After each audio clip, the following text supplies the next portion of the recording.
Fala, povo das águas, tudo bem? Cadê os likes? Pessoal, 20 mil visualizações e apenas 20 likes? Não, se inscreve, vai lá, dá o seu joinha, isso ajuda demais a gente. E se você gosta do nosso trabalho, do trabalho de outros youtubers, não custa, é só clicar no gostei, tá bom? Isso é muito importante, eu agradeço mesmo para vocês. Hoje a gente vai falar sobre alguns seguidores que mandaram uns puxões de orelha aqui pra mim e que eu me senti na obrigação de vir e esclarecer, limpar essa borra que tá manchando a lente do nosso canal. Isso não é legal não, fica um clima chato e não é minha praia, tá bom? Então vamos lá, vamos falar disso aí, bora!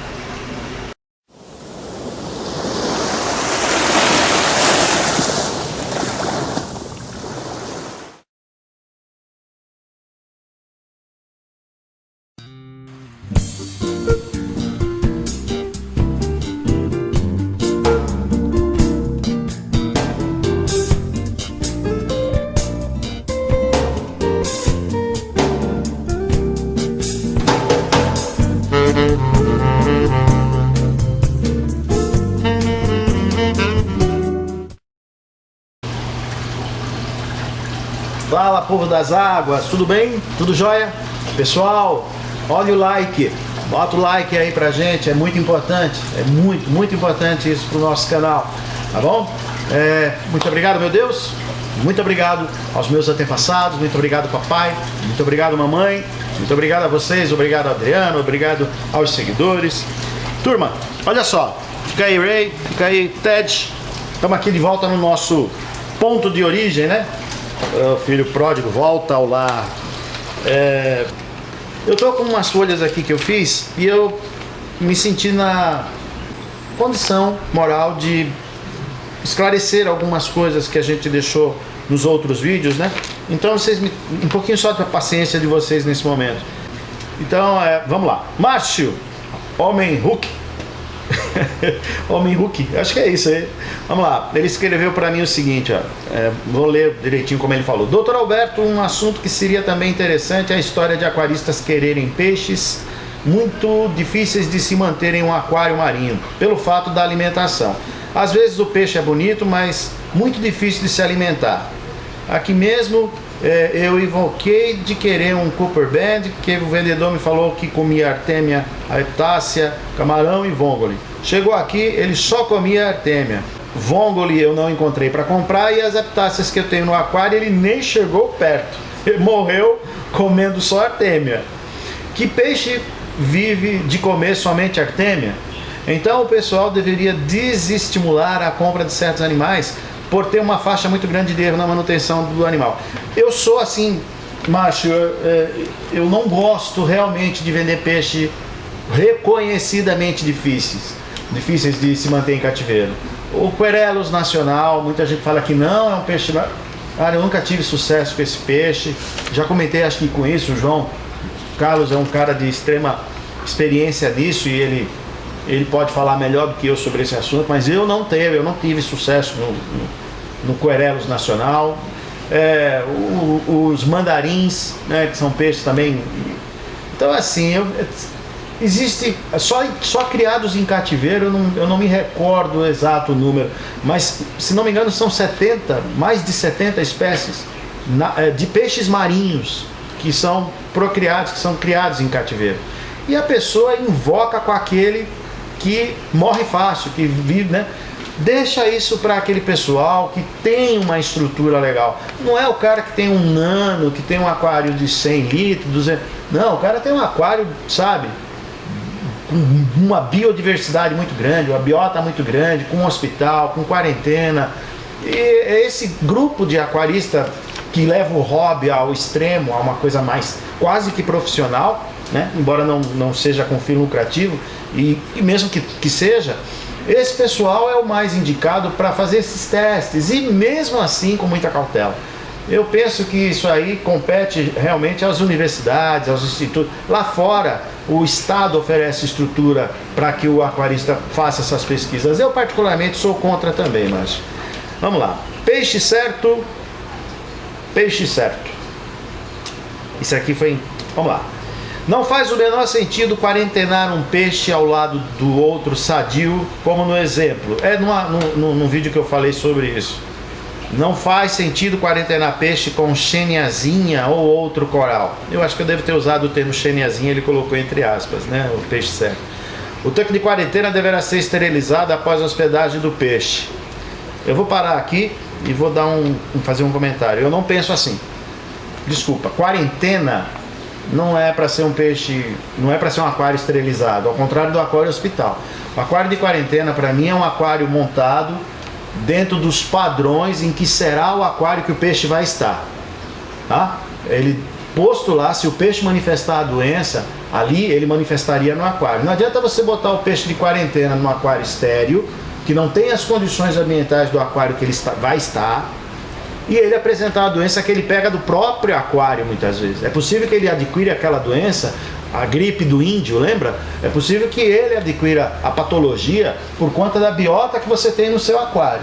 Aí você monta uma quarentena estéril, ele não está doente e o aquário não tem as bactérias que teriam aqui.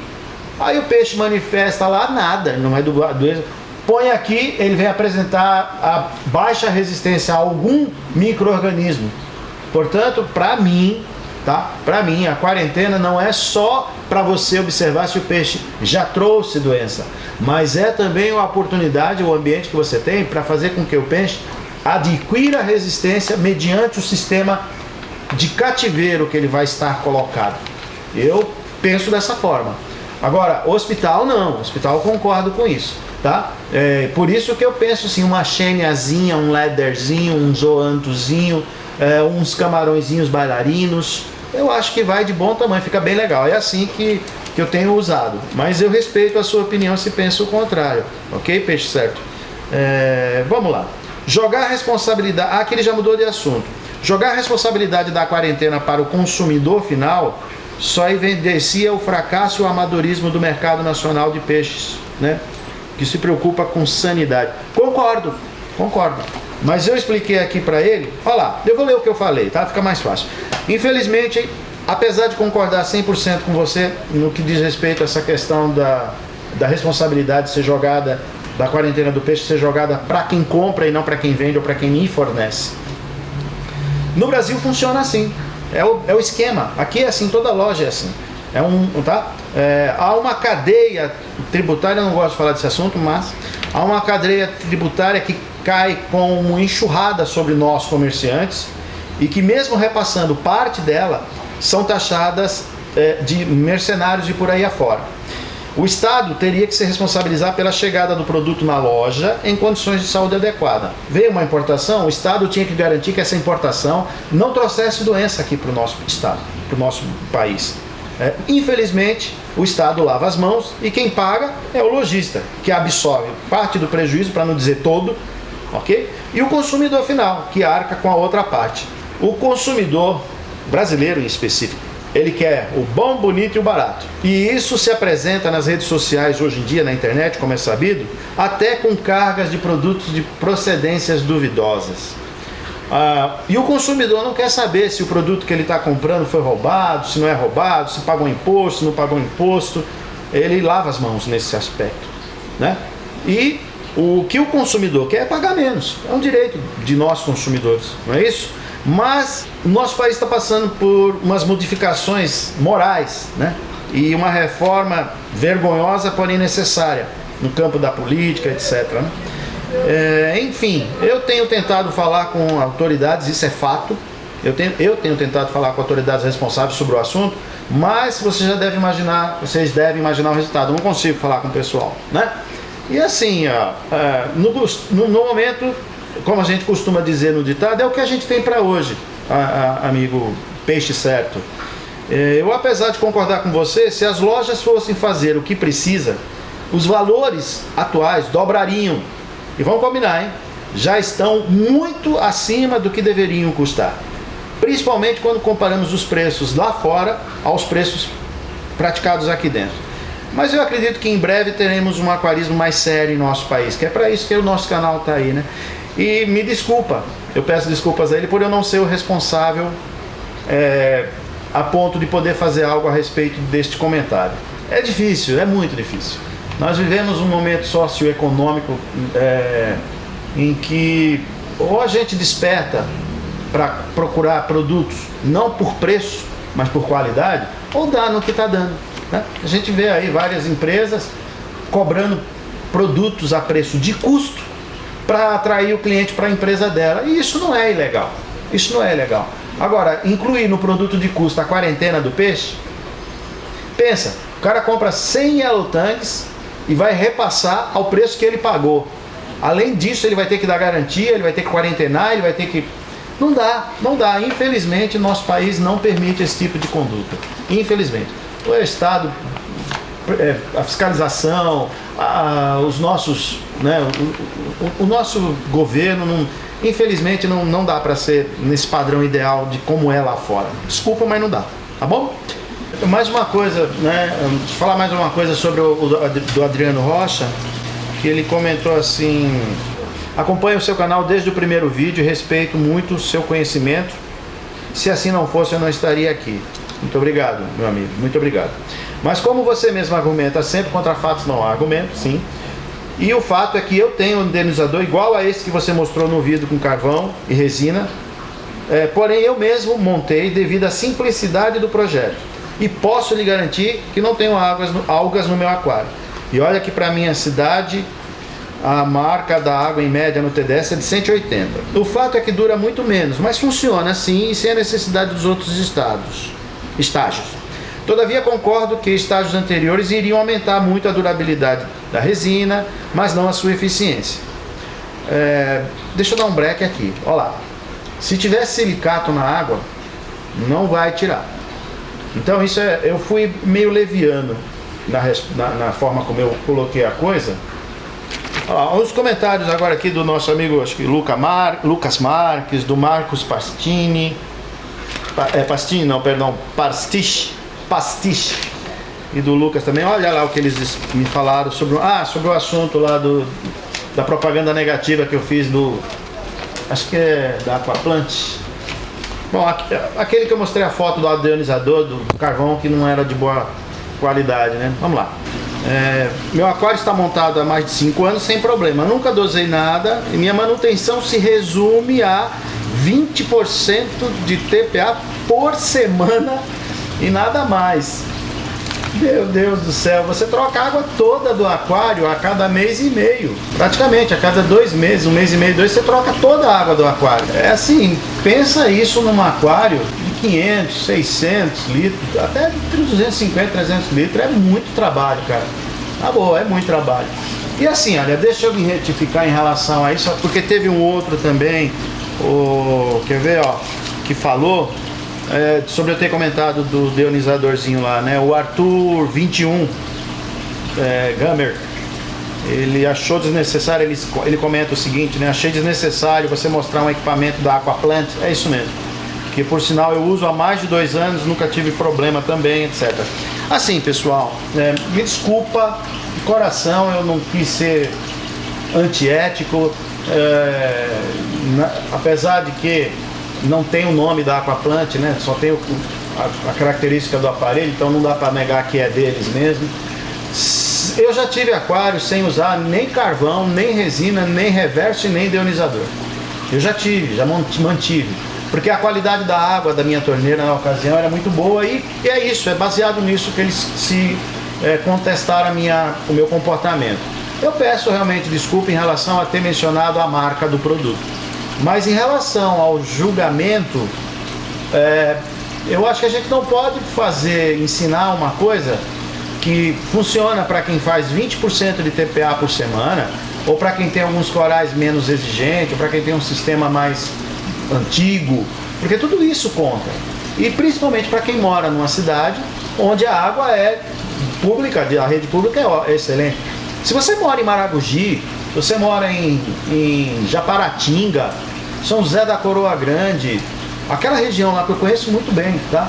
E você usar a água da Barreiros, se você usar a água da rua ali, filho, muitas vezes a água sai marrom, saloba, em algumas torneiras da região. Não dá, não dá. Eu lembro que uma vez eu fui para Maragogi, eu abri a torneira lá para encher o balde embaixo do chuveiro, a água que eu tomava banho. Botei o balde, um balde branco, e eu levei sal, que eu ia manipular para facilitar, para não estar pegando água da praia enquanto eu estava fazendo a coleta dos meus bichinhos lá. Cara, a hora que eu olhei dentro do balde, a água era ferrugem, estava marrom de tudo. Uma água dessa, só carvão e resina não vai resolver não vai tirar. E se você tem silicato, não vai tirar. Se você tem problemas de água, a não ser que você faça 20% de TPA por mês. O que você está jogando de dinheiro fora, com sal, com a mão de obra e com trabalho, cara, com 700, 800 reais, R$1.000, você comprava um aparelhinho de 4 estágios, você ia fazer 10% de TPA mês, e não 20% por semana. Então é nesse aspecto. Agora eu me desculpo, tá? Eu me desculpo realmente de ter falado, eu não falei mal do aparelho. Eu disse que aquele aparelho, para esse tipo de sistema, na maioria das vezes não é suficiente. Não é suficiente. E nesse ponto, contra fatos, não há argumentos. Entendeu? E ainda assim, e complementando ainda mais essa questão do Adriano Rocha, né, que ele comentou assim, que outro ponto que ele gostaria de expor é que o meu aquário é iluminado com as All Sal Blue, da Aqua Illumination. E ela é composta de um LED azul, Blue Royal, e um LED branco 6500K, muito longe dos 10.000 que a gente orienta. Eu fui bem claro quando eu fiz o vídeo sobre iluminação. Acima, o nosso sol é essa medida de cor, essa temperatura de cor. E dá certo sim, mas realmente é um pouco mais complexo. A prática vem mostrando ao longo dos anos que toda iluminação abaixo de 10.000K gera uma facilidade no crescimento de alga, que deve ser controlado com a entrada de nutriente. Mas é um conjunto, sabe, pessoal? São vários fatores. E que se você usa e não está tendo problema com alga, eu tenho que ver que para cada um igual a você, para cada 10 igual a você, que usa e não tem problema, 9 tem. Então são outros fatores que estão por trás disso que leva a gente a ter que ter certa cautela nesse sentido, não é isso? E mais uma coisa para fechar. Isso aí foi do último vídeo que nós lançamos sobre esses comentários. O rapaz me chamou a atenção e eu concordei com ele, porque eu estava parecendo, eu estava sendo sarcástico, eu estava sendo indelicado, mal educado com os meus seguidores, quando eu dava risada de algumas perguntas ou falava sobre algumas coisas que estavam sendo perguntadas e tudo mais. Olha, gente, deixa eu explicar para vocês o que acontece. Eu peguei com vocês aqui uma intimidade, um nível de intimidade como se eu estivesse conversando num happy hour, num barzinho, no final de um dia de trabalho cansativo, como acontece aqui na minha loja. Chega o final do dia, às vezes eu estou perto da hora de fechar, chega um amigo, um cliente que já virou amigo, e a gente começa a conversar. Sabe quando aquilo que aos ouvidos de muitos seria bullying, e quando você está com teu amigo e você xinga, né, chama ele pelo apelido, e os dois dão risada, e fica aquele ambiente de, né, assim, eu realmente, talvez eu tenha me excedido nesse sentido, porque eu estou sendo bem coração aberto, eu estou conversando com vocês de forma aberta. E eu fico, na verdade, o sentimento que eu tenho não é de tirar o sarro da pessoa, mas é um sentimento de muita tristeza em ver a preguiça que um amigo como você, que está me ouvindo aqui, tem de ouvir, de ler, de pesquisar, de assistir o vídeo e de não pôr palavras na minha boca, de parar de ficar querendo me jogar contra o Serginho da Starfish, da Vila dos Corais, da Vive, contra o João Carlos Basso ou contra o pessoal de outras lojas que tem aqui na região, só porque eles fazem algo de uma forma que eu não faço. Então, por isso inclusive que eu vou fazer esse vídeo aqui, tá? Por isso que eu fiz esse vídeo rápido. Me desculpem quem se sentiu ofendido, mas na verdade foi um belo de um puxão de orelha, de um amigo, não de alguém que está satirizando, tirando sarro. E se você se sentiu constrangido, encabulado, me perdoa, tá? Do fundo do coração, me desculpa, a ideia foi outra, eu quis apenas ser amigo. Como a gente costuma dizer, eu quis ser informal, entendeu? Na boa, realmente não, a ideia não era essa não, tá bom? Eu agradeço de coração e desculpa assim, é meio chato, é muito ruim um monólogo quando a gente faz um vídeo, porque é muita coisa, a gente passa batido algumas informações, às vezes a gente começa um pensamento e não tem ninguém para perguntar ao vivo, e isso leva a gente a se perder muitas vezes. Ou seja, é meio complicado esse tipo de meio de comunicação. É muito bom, mas traz alguns problemas sim, tá bom? Muito obrigado, meu Deus. Muito obrigado aos meus antepassados, papai, mamãe, de coração, um beijo no coração de vocês. Obrigado a todos que nos seguem. Mais uma vez, me desculpa. E aguarda, tá vindo muitos vídeos legais por aí, tá bom? Tchau!